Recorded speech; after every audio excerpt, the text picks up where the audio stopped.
नमस्कार प्रणाम भैया। तो आज हमारे विंध्यवासिनी दर्शन करे और है मतलब विंध्यवासिनी कहाँ बोला भाई साहब। नमस्कार भैया, भाई लोग कैसे हो और एकदम यहाँ पे मस्त होंगे। तो भाई आज हम लोग आए थे यहाँ पर विंध्यवासिनी माता का दर्शन करने।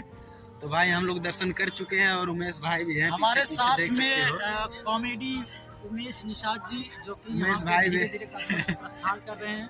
उनका हम भव्य स्वागत करते हैं। कुछ यहाँ पे आके बोले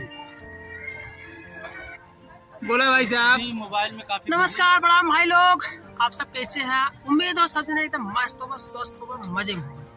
आज हम जो है आए विंध्याचल माँ विंध्यवासिनी जो है दर्शन करे। दर्शन कई भी जो ना हुए, बहुत अच्छा लगा, बहुत मजा आए। और आज पूरा दिन जो है एकदम भक्ति मस्त रहे।